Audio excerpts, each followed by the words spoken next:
This ad is about AT&T's deal on the new iPhone 15 Pro, and it's real, guaranteed. That's not always the case with other ads.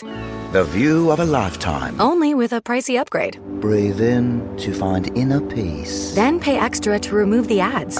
At AT&T, we mean what we say. Learn how to get iPhone 15 Pro with titanium on us with eligible trade-in. Guaranteed. Connecting changes everything. AT&T. See att.com/iPhone for details about the guaranteed trade-in promo for new and existing customers. Available for a limited time. Terms and restrictions apply. When it comes to quality sleep, Ashley has you covered with top mattress brands at winning prices and with special financing options available. You can snooze now and pay later. Plus, your mattress purchase helps give the gift of better sleep to children in need and U.S. Special Operations Forces. Visit your local Ashley store or shop online today and make every snooze count. Financing is subject to credit approval. See store or ashley.com for details.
In total perspective for us.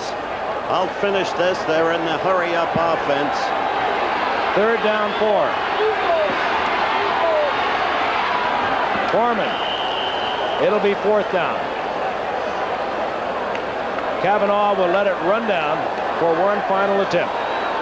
He'll let the seconds tick off to give Miami no opportunity whatsoever. Timeout is called.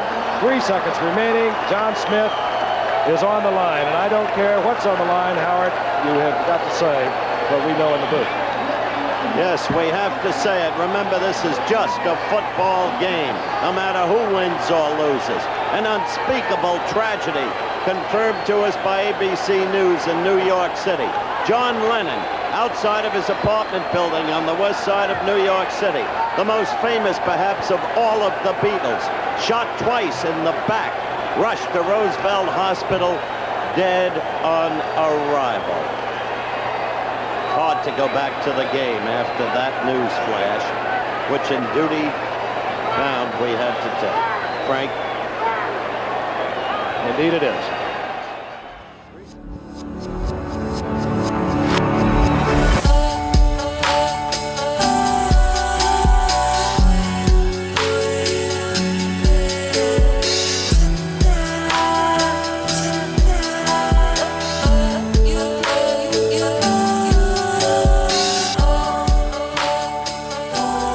1935 marked the start of a severe uptick in international conflicts, invasions, mass death, and war across the globe.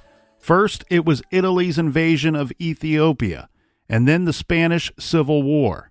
In 1937, Japan invaded China, and in the mid to late 1930s, Japanese forces had sporadic border clashes with the Soviet Union and Mongolia.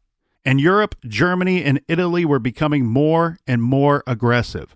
And then, on September 1st, 1939, Germany invaded Poland. The United Kingdom responded with an ultimatum to Germany to cease military operations, but this was ignored. So France and Britain declared war on Germany, and thus began World War II. A little more than a year later, during the deadliest conflict in human history, a global war that would result in 70 to 85 million fatalities, both civilian and military, a baby was born. John Lennon was born October 9th, 1940, in Oxford Street Maternity Hospital in Liverpool, England, during a German air raid. Liverpool is located on England's northwestern coast and is a bustling port city. The city has a reputation for toughness, culture, and diversity. John would be born to both of his parents, Julia and Alfred Lennon. Alfred Lennon was a merchant seaman, and John was named John Winston Lennon after his father's father, John, who went by Jack Lennon, and the Prime Minister, of course, Winston Churchill. During and after the birth, the German air raid raged on. This means bomb warning sirens going off and screaming. Can you imagine bringing a child into the world in your city? Heck, the hospital you are in is under heavy threat of being bombed. The hospital was sending patients and guests to the cellar for better protection. They were also sending people home. They were putting the babies under the beds for better protection. John's mother, Julia, was for the most part a single mother. During John's childhood, he saw very little of his father, who went by Freddie most of his life, who went AWOL while serving in the Navy. After Julia's sister complained to Liverpool's social services twice, Julia gave custody of John to her sister. So for several years, John was brought up by his mother's sister, Mimi. There was some more time spent with living with his father and then his mother again, but ultimately John would be returned to Mimi, and she and her husband would raise John for most of his childhood. In his early teens, he got his first guitar and spent many hours learning and playing. At the age of 15, Lennon formed a skiffle band called the Quarrymen. This named after his school, Quarry Bank High School. Well, and skiffle would be the type of music they would be playing. It's old-timey music. Then on July 6th, 1958, John and a young man maybe some of you have heard of, this is some guy named Paul McCartney, the two met for the very first time. Paul joined the band, and shortly after, Paul recommended that his friend George Harrison join the band as well, and soon the Quarrymen became an early version of the Beatles. Sadly, John Lennon's mother, Julia, passed away before John was 18. Julia Lennon was struck by a car while she was walking home.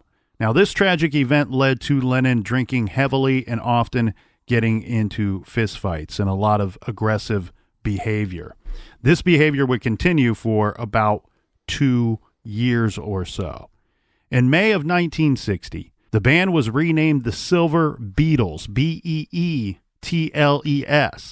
and of course later renamed again the Beatles, Beatles. I think there has always been some debate on who named the band and why the unique spelling. I've heard different sources say different things. The story that I like the best is John said something like a flaming man or a man in flames appeared and spoke to him in one of his dreams and said, "You'll be called the Beatles," with an A. And so it was. Well, I think any time that you have the biggest band in the world and the biggest band in history, there's a lot of folklore that goes along with a band of that size. If I were in the band, Captain, I would certainly be taking credit for having come up with the name. I'm just, whether I did or not. Even if you were Ringo, the last to join after they already named it the Beatles? I have no shot at being in a band like the Beatles, so I'm just making weird comments at this point. The Beatles' first concert was at the Cavern Club in Liverpool in March of 1961. The following year, in 1962, a man named George Martin signed the band to a record deal. Years later, Martin said he was not particularly impressed by the band's demo tapes, but he liked their wit and their humor. On August 23rd, 1962, John married his pregnant girlfriend Cynthia Powell. This was a very simple, very small ceremony. After the ceremony, John and the Beatles left Liverpool to play a show out of town. Spending their wedding night apart was fitting, as it would set the pattern for their life together. John was away all of the time and was on the road when Cynthia gave birth to their son Charles Julian Lennon, who was born April 8th, 1963. Yeah, they're mainly signed because of their manager, Brian Epstein. And also Epstein would be the one that would kind of manage them on all their decisions. You know, one being, if you have a girlfriend or a wife, we don't answer questions about that. We just act like it doesn't exist. That same year in 1963, the band really took off and would go on to be one of the biggest and most popular bands in the world. Ever hear of the term Beatlemania? In 1964, the Beatles toured the United States of America for the first time, during which they appeared on the Ed Sullivan Show. I think this level of popularity in a band was something that people never seen before. The closest thing was possibly Elvis, and they were so huge that people actually called them the Four Elvises. John Lennon was no stranger to controversy. In 1966, he made an off-the-cuff remark in an interview with the Evening Standard, saying, "Christianity will go. It will vanish and shrink.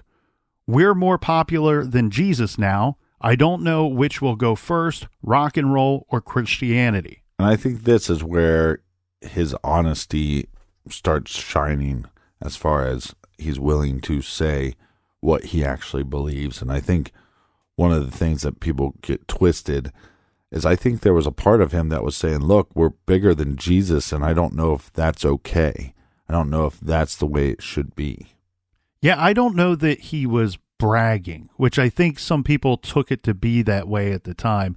I think we just have a situation where this is a young man who's making an observation and threw it out there. Again, an off-the-cuff remark. Well, words have meaning and sometimes consequences. So this led to a Beatles boycott in the U.S., especially in the Deep South.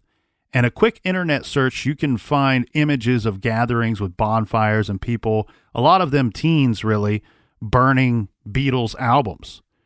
This seems like an overreaction, especially looking back on it now.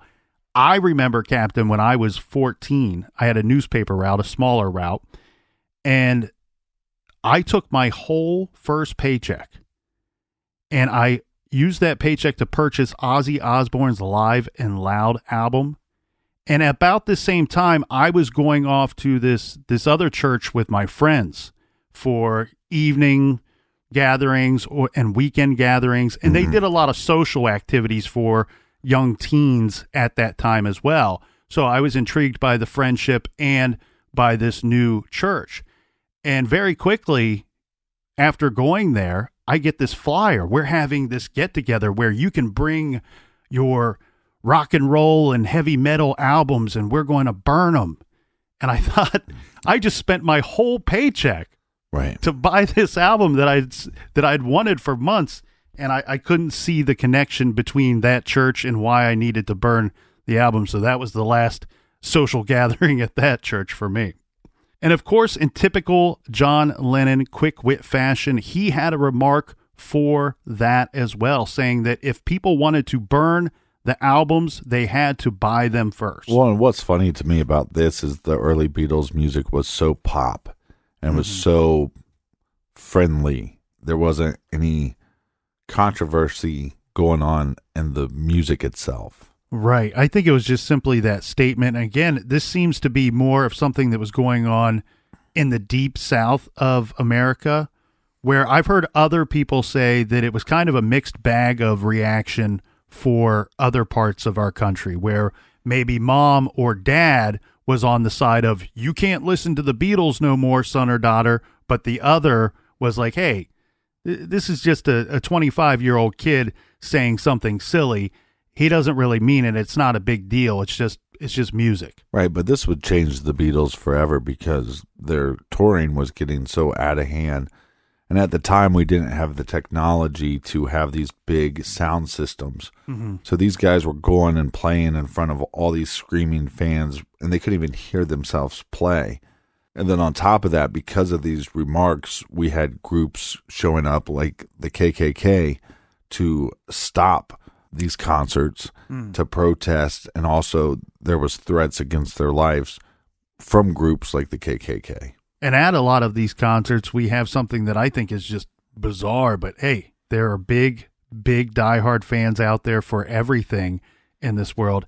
But you see, when you look back at the footage, you see teenage girls fainting and passing out in the audience. Yeah, that's normally what happens when I go to CrimeCon. On November 9th, 1966, John met a Japanese-American artist named Yoko Ono. Her art was on display in London. Both John and Yoko were married to other people, but a connection was made, and the two were determined to stay in touch. In 1967, the Beatles' manager Brian Epstein died of a drug overdose, and many marked this event as the beginning of the end for the band. And obviously, we're just going over some bullet points. I mean, the history and the details of the Beatles' career, lives in the band and out of the band is so extensively researched because they are the biggest band of all time. So obviously we're not going to cover every single point of the Beatles' career. In 1968, John Lennon's marriage was over. He admitted to Cynthia that during their marriage he had many affairs, and his friendship with Yoko was now becoming a romance. Well, and I just want to be clear on something because I think as somebody that is such a big icon like Lennon, one of the things that's overlooked is, he was abusive towards his first wife. He was physically and verbally abusive, and that's not just coming from his son saying so, Julian, but that's also, he admits to that. John even goes as far to say, check out songs like Better on Sgt. Pepper's, and he's talking about himself within that song and how he needs to change and not do these things. And it's not an excuse in any way, but when your mother is taken from you from an off-duty police officer, when your father isn't around and you're raised by your aunt, you're going to have some kind of early trauma that can affect the way you behave in relationships. Well, and he's mixing that anger with drugs and alcohol as well. With self-medication. In November of 1968, the band released the album titled The Beatles, which would also later be known as the White Album. Well, and I think this is one of the reasons why the Beatles became one of the biggest bands of all time. Because like I said, they're too big to tour. So all they could do is spend time in the studio. And they were doing this at a time where technology was catching up. So now you didn't have just like a 4-track. You could put more like instrumentation, make something bigger. And they were able to create so many records per year because that's all they had to do. Well, speaking of which, Captain, it is believed that on August 18th, when the band got together collectively to record a song called The End, this would be the last session with all 4 members together in the recording studio. And then this is followed by John telling the group in a band meeting in September of 69 that he was leaving the band. It seems like this information did not make its way to the public. Who knows for what reasons? But it wasn't until the following year when Paul McCartney stated in an interview in April that the band was breaking up. Yeah, there's all these, again, it's such a big band. There's so many conflicting stories. But one of the things I think is interesting is they were doing a documentary. Their last record was going to be Let It Be. And they just thought, we're going to strip it down, go back to like the original rock and roll style that we're doing. And then they felt like it was disappointing. So they actually made a conscious effort to go back in the studio and record Abbey Road, which is an amazing piece of work, and quit. So yes, maybe John was the one that said, hey, I'm leaving, or maybe Paul was the one that said, I'm leaving first. But all four of the members knew this was coming to an end. And regardless of how it went down, you could see for months and months the four of them slowly going their separate ways. Yes, they were going their separate ways, but it was also interesting because they're setting out on a bigger business venture together under Apple Music. Then in 1970, John Lennon's debut solo album, John Lennon / Plastic Ono Band, was released. Soon after, Captain, we have Lennon and Ono, who moved to New York City in August of 1971. I found one source that said that Yoko was taking too much criticism in the papers in London, and that was one of several reasons why the two chose to relocate. Again, because the band was so big, there was a blame game going on. Some people blame Paul McCartney for breaking up the band, and a lot of people blamed Yoko Ono. A lot of people blamed Yoko Ono for breaking up John Lennon's first marriage as well. It seems like if people did not like Yoko, they just blamed her for everything. And we know that Lennon's marriage was pretty much doomed because of his own actions for many years anyway. A thing that's not talked about a lot, because again, he had such this iconic symbol to him that people never want to talk about the negative stuff. But during the last few years of the Beatles, he was a heroin addict, and so was Yoko. So the fact that had a major play on their business relationships, their personal relationships, and people putting blame on her because they were seeing their friend be a drug addict, basically.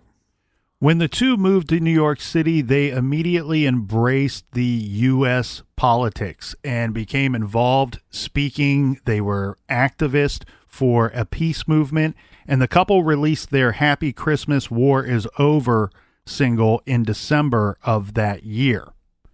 John Lennon was not greeted with open welcome arms by everyone here in the States when he chose to relocate. In fact, it was the Nixon administration that took on what was called a strategic countermeasure against John Lennon's anti-war, anti-Nixon propaganda. This would lead to the administration and some involvement with the FBI as well to surveil John Lennon, to keep tabs on him. It's even suggested that they were wiretapping his phone, and they were threatened by Lennon. Why would Nixon be threatened by somebody like John Lennon? Well, there's going to be an election coming up, and they were afraid that this guy who is involved in politics, he's vocal, that he has the ear of the American youth, and that he could drive, if he wanted to, he could drive masses of people to the left to join the Democratic Party and vote that way against Nixon in the upcoming election. That is a very scary thing to see, that this guy all by himself has more control and more influence than the president of the United States. Well, and this is during the whole peace, love, hippie movement. Mm-hmm. And so they were doing this to a lot of artists. They were having the FCC come down hard on shows that leaned left, artists that leaned left. But also during this time, him and Yoko aren't getting along too well, and he's having his, what they call the lost weekend. But even before that, we have the Nixon administration. What they're going to try to do, Captain, is they don't want Lennon to stay. in the United States. Right. So you can't set up residency here, and we have our reasons. This would lead to several years of legal battles with the immigration authorities. And the very basics of it are this. They did have reasons to not allow him to stay. One, he had overstayed his welcome, so to speak, when he first got here. You have to start filing for things and applying for citizenship and the right to stay, in which he didn't do so in a timely manner. And that all seems a bit arbitrary, especially when we're talking about an individual that they didn't seem to want to be here. Second of all, there was an arrest that took place back in London, and they would often cite that as, well, that's further reason that we don't want this individual to be in our country. He couldn't obey the laws of his own country before coming here. And I think you pointed this out well, and so have several others, that the simplest reason, what Lennon believed, and what is probably correct, is that he was outspoken for peace and against the war. They didn't want that to have an effect on the upcoming election.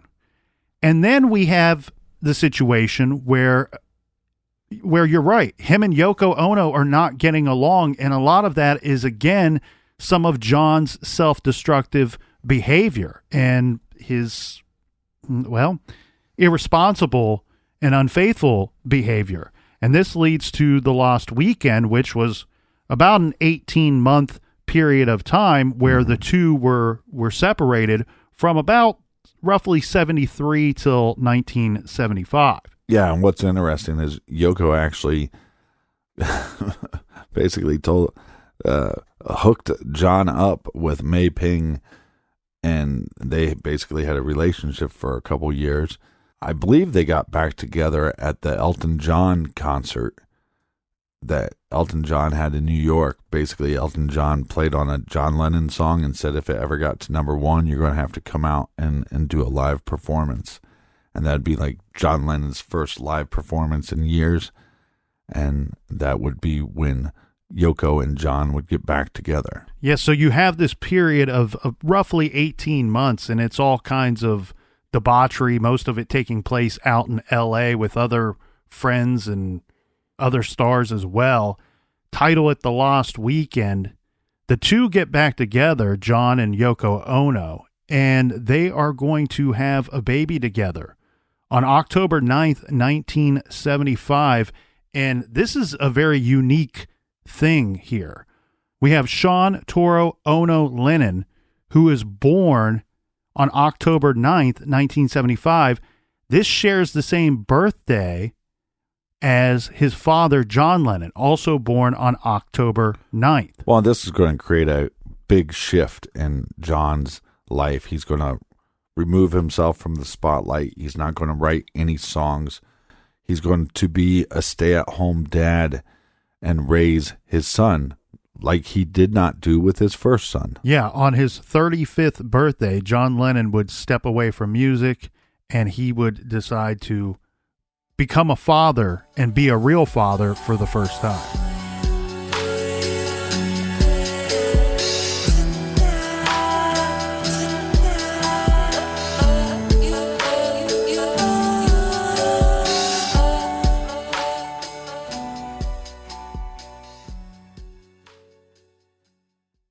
This show is sponsored by BetterHelp. Do you look forward to the holidays? Maybe you struggle with seasonal blues. This time of year can be a lot, and it's natural to feel some sadness or even anxiety about it. But adding something new and positive to your life can counteract some of those feelings. Therapy can be a bright spot, something to look forward to make you feel grounded, and to give you the tools to manage everything going on. If you're thinking of starting therapy, give BetterHelp a try. It's entirely online, designed to be convenient, flexible, and suited to your schedule. Just fill out a brief questionnaire to get matched with a licensed therapist and switch therapists at any time for no additional charge. Find your bright spot this season with BetterHelp. Visit BetterHelp.com/garage today to get 10% off your first month. That's BetterHelp, HELP.com/garage. Shopify is the global commerce platform that helps you sell at every stage of your business. With the internet's best converting checkout, 36% better on average compared to other leading commerce platforms, Shopify helps you turn browsers into buyers. In fact, Shopify powers 10% of all e-commerce in the U.S. Sign up for a $1 per month trial period at shopify.com/podcastfree. All lowercase, shopify.com/podcastfree, shopify.com/podcastfree.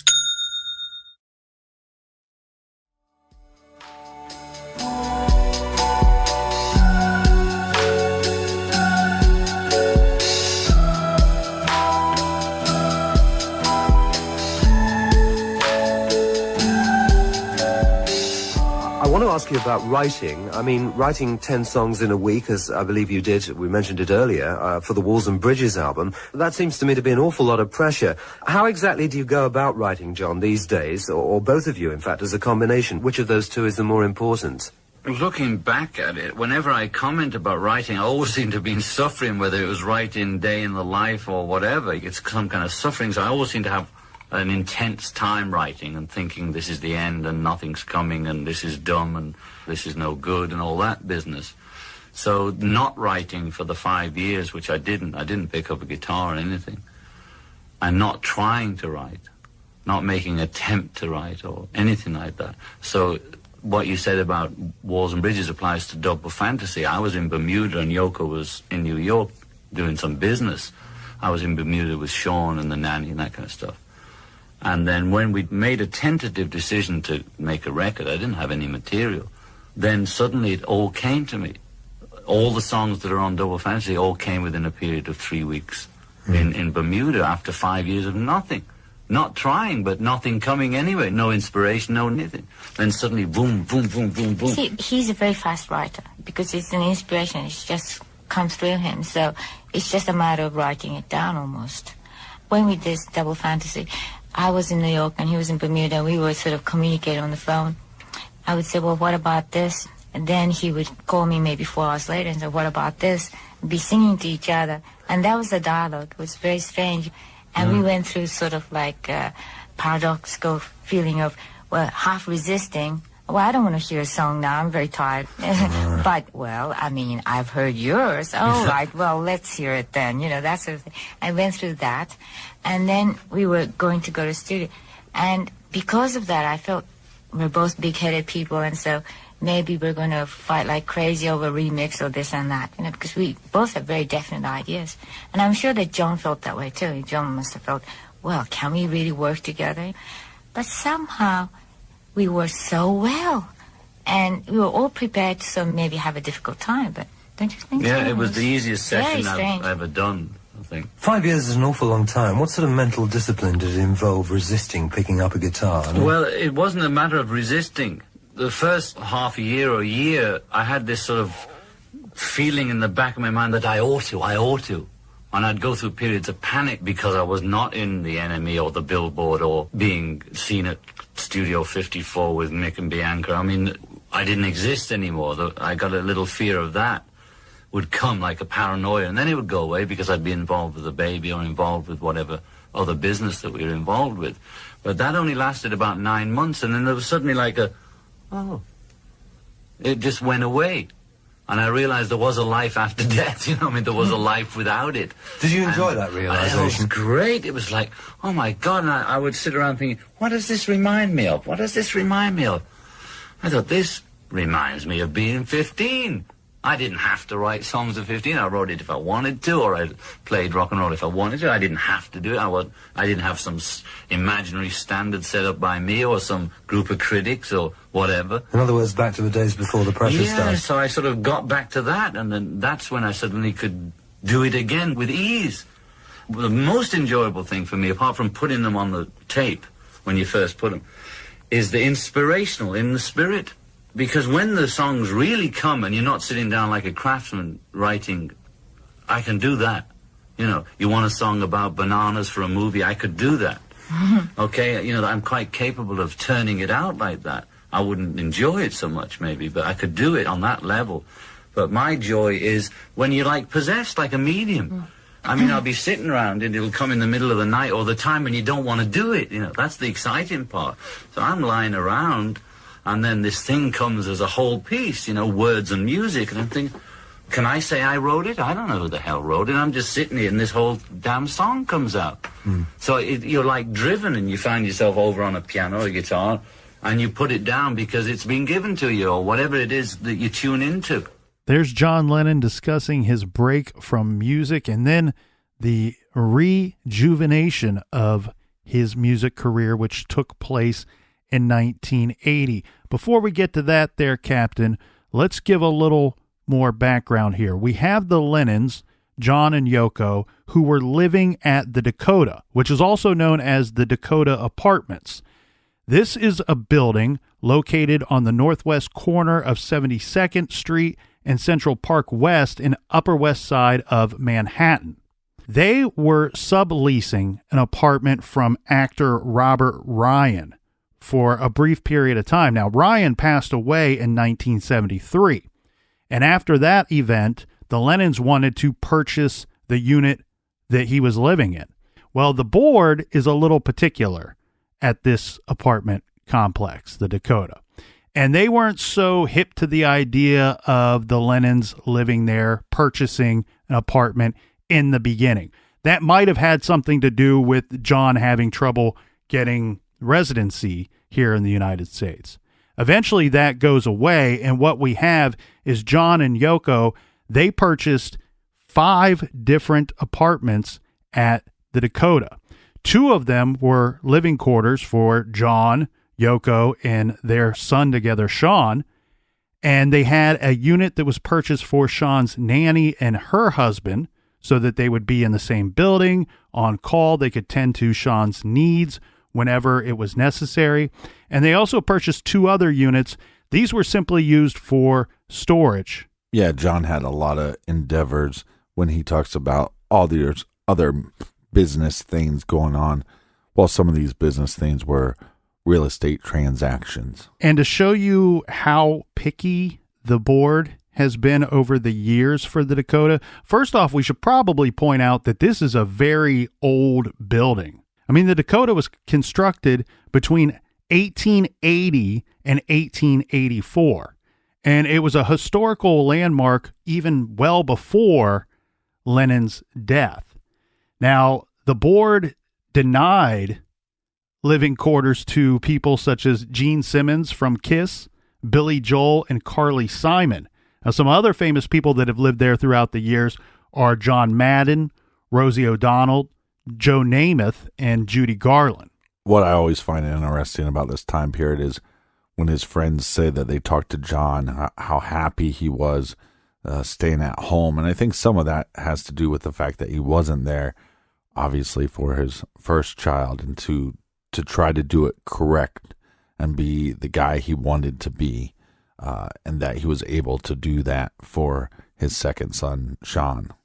Yeah, there's nothing more fulfilling than being a good father, a good husband. And I also think some of that, too, is a certain level of sobriety that he did not partake in for many years of his life. And you have what is an angry young man who is fueling some of that anger with drugs and alcohol, and you can't start to let go or work through that anger and grow until you start to let go of that drugs and alcohol. Well, and also being one of the most famous people in the world. I mean, that has to be... I'm sure there's a burden that comes with that as well, yeah. Right. And then I also think as an artist, having a situation where you're supposedly the best, so then your competition is yourself, so you always have to top yourself. And then after the breakup, there's a competition between the members. And I think there's something nice about just going, hey, I'm going to let all that go. And like he says in the interview, it's like when it's all over with, there's actually a life after that. Right. And one thing that I find fascinating is the clip that we played there. You can hear Lennon in his own words saying, look, there was not a resistance, an effort put forward on my behalf to not create music. There was simply a lack of creativity and a lack of anything coming through, a lack of that energy that I once had. And he describes it in many ways as a job, but where he's going to find inspiration and that renewed sense of creativity, it will be from a trip that he takes to Bermuda in the summer of 1980. Now, something very interesting happens to Lennon on that trip. He's aboard a yacht. This is like a 43-foot sailboat with a crew. Well, they're out there and the seas get rough, my friend. Mm-hmm. The storm is coming in, and this is a pretty powerful storm. The crew is experiencing seasickness. John Lennon is not.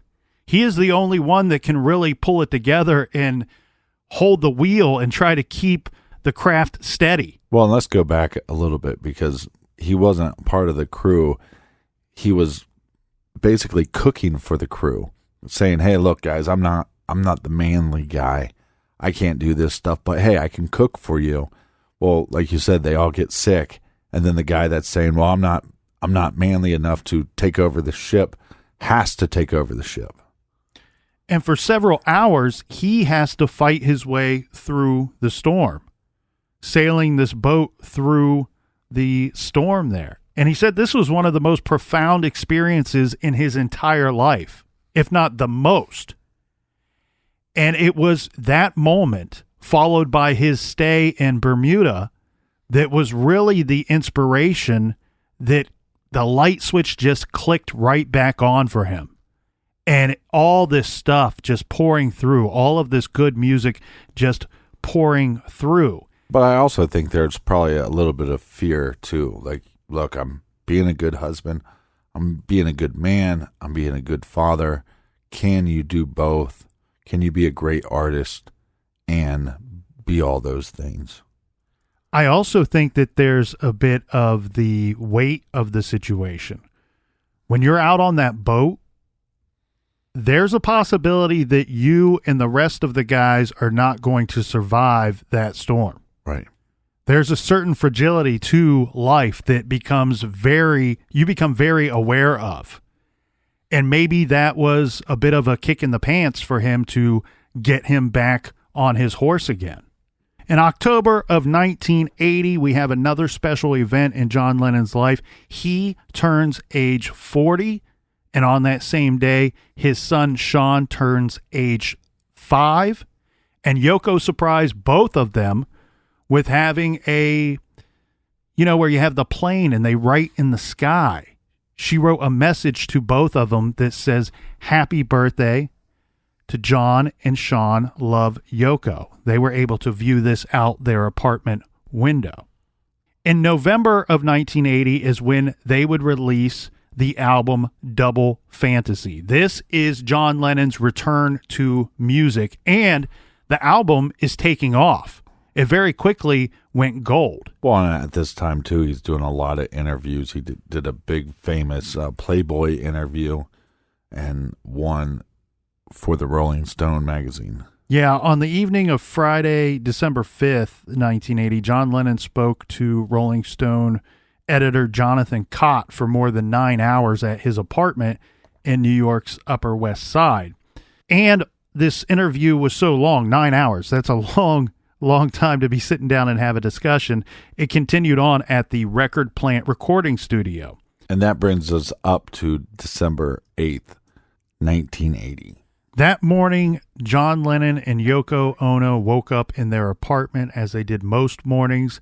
They went out and had a nice breakfast. They typically would go to a cafe or someplace within walking distance of the Dakota for their breakfast, or maybe hop in a limo and go grab something to eat out in the town. While out that day, John decides to get a haircut. This is important because he has a photo shoot that they will be doing at the couple's apartment at the Dakota. The photo shoot was scheduled for 11 a.m. on that day, on Monday, December 8th. Rolling Stone magazine photographer Annie Leibovitz arrived at Lennon's apartment for the photo shoot. This is going to go with the interview that he had just done 3 days prior. And the plan was to run this interview with some photographs for the interview, as well as a photograph for the cover of the upcoming issue of Rolling Stone magazine. This is going to, one, fly off of the newspaper stands for the magazine, great for the magazine, but it's also further promotion for the Double Fantasy album that has recently been released. During this photo shoot, Annie Leibovitz, she thought that, you know what would be a good idea? I would like to snap a photo of John and Yoko both in the nude, right? Let's get something where people are out there talking, spread the word, do something controversial a little bit. It's going to be good for the magazine, good for the album. Well, Yoko says, I'm not real comfortable being fully nude for this photo shoot. So what we have is what would become the Rolling Stone magazine cover was a Polaroid shot, a single Polaroid shot of Yoko Ono lying fully clothed on her back, and you have John Lennon, who is completely nude, and he's kind of holding his wife in a way that he's almost in like the fetal position. Yeah, it's become one of the most iconic pictures of John and Yoko. At 1 p.m., San Francisco radio producer Dave Sholin arrives at the apartment to conduct what will become John Lennon's last interview. This is about a 3-hour session where John talks. And the thing is, when you look back at this interview, as well as the one that was conducted 3 days prior, there are some kind of haunting statements that John makes, only because we now know these are the last interviews. Right. But in this interview with Dave Sholin, John says, quote, "We're either going to live or we're going to die. I consider that my work won't be finished until I'm dead and buried, and I hope that's a long time." I believe that John felt a great deal of admiration towards the 60s because that was his heyday, that was his pinnacle. And then dealing with the breakup of the Beatles, the competition between members, this lost weekend, I think he looked down upon the 70s and thinking, okay, well now things are better. We're getting things together. The 80s are going to be a really special time. One of the quotes from the December 5th Rolling Stone interview that I wanted to point out too is John says, quote, "Give peace a chance, not shoot people for peace. All we need is love. I believe it," end quote. After the interview, at 4:30, John and Yoko were scheduled to go to the recording studio. They had a session scheduled where they were going to record a track that they were working on together. Now, when John and Yoko first go outside of the Dakota, they observe that their ride is not there. They would typically travel by way of limousine. And this seemed to upset John a little bit. He didn't like to wait around, especially not out front of the Dakota, because as we already pointed out, we got famous and interesting people that live there. So you get these people that gather and hang out, and they're looking to see somebody famous. And many of these people are looking to catch a glimpse of John and Yoko in particular, as well as try to maybe snatch an autograph from John while outside of the Dakota. So the Dave Sholin, who did the interview, he offers a ride to John and Yoko, and I think he was a little surprised when they decided to wait around for the limo that was arriving late. Now, during this time, we have a young man who approaches John Lennon, and he hands John a copy of the Double Fantasy album, wanting his autograph. John signs the young man's album, and he signs it John Lennon 1980, gives it back to the young man, and now he's going to get his ride. They're going to go off to the studio. While he is writing or signing his autograph on the cover of the Double Fantasy album, somebody snaps a picture which captures John Lennon looking down at the album cover, and the young man standing just over his left shoulder looking down as John is signing the autograph.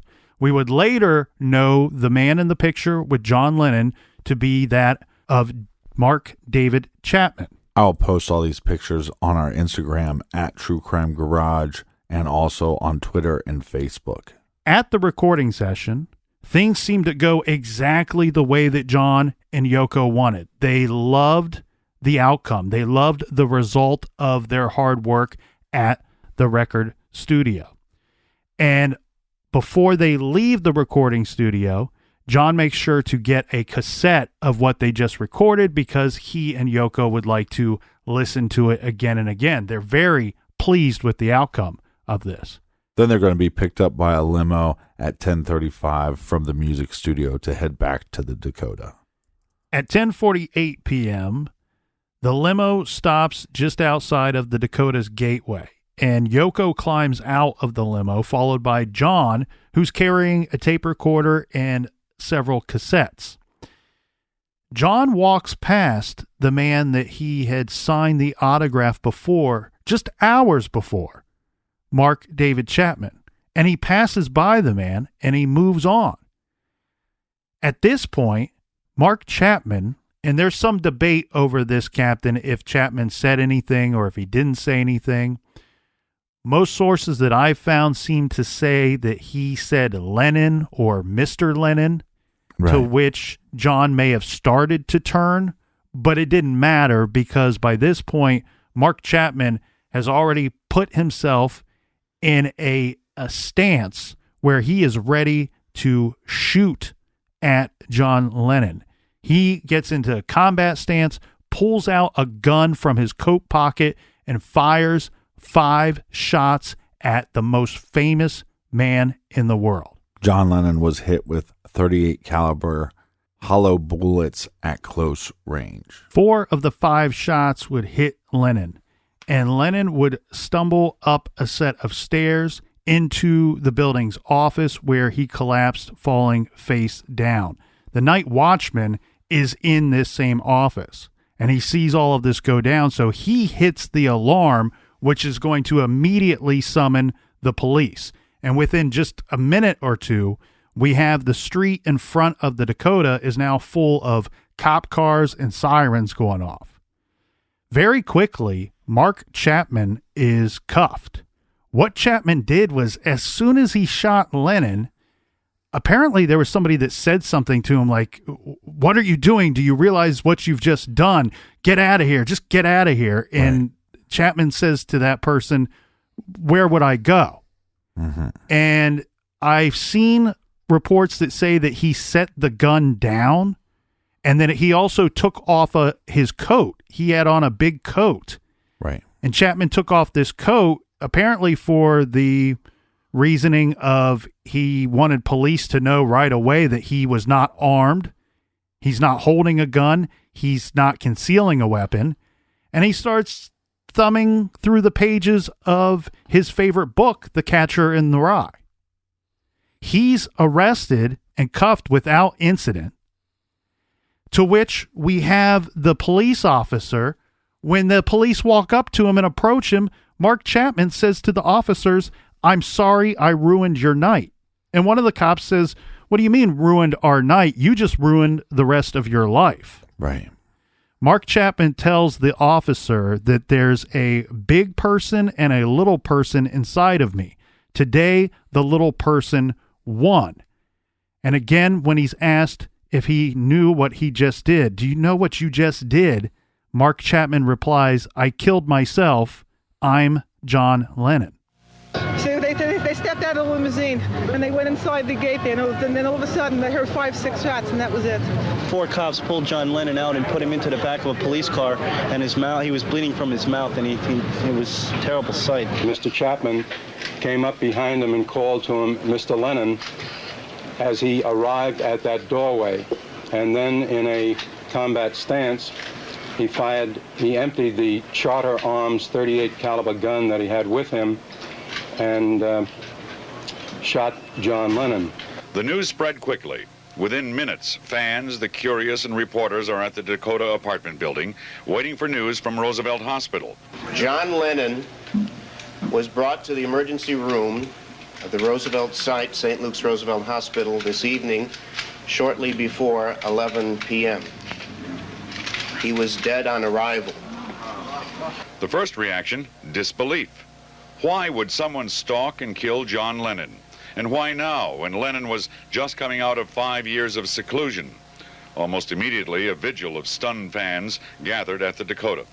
All we are saying is give Jesus a chance. Come on,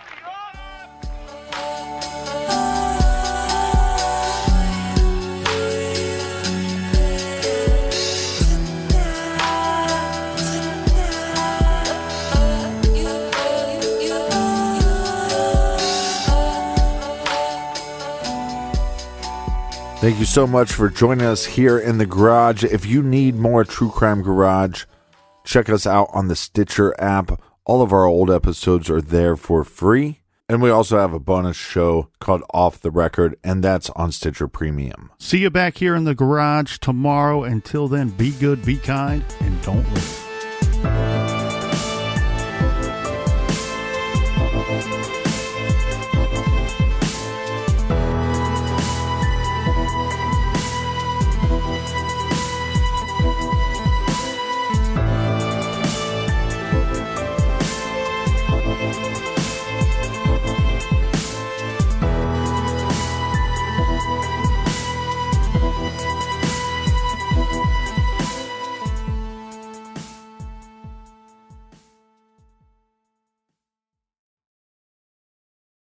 Shopify is the global commerce platform that helps you sell at every stage of your business. With the internet's best converting checkout, 36% better on average compared to other leading commerce platforms, Shopify helps you turn browsers into buyers. In fact, Shopify powers 10% of all e-commerce in the U.S. Sign up for a $1 per month trial period at shopify.com/podcast free. All lowercase, shopify.com/podcast free, shopify.com/podcast free.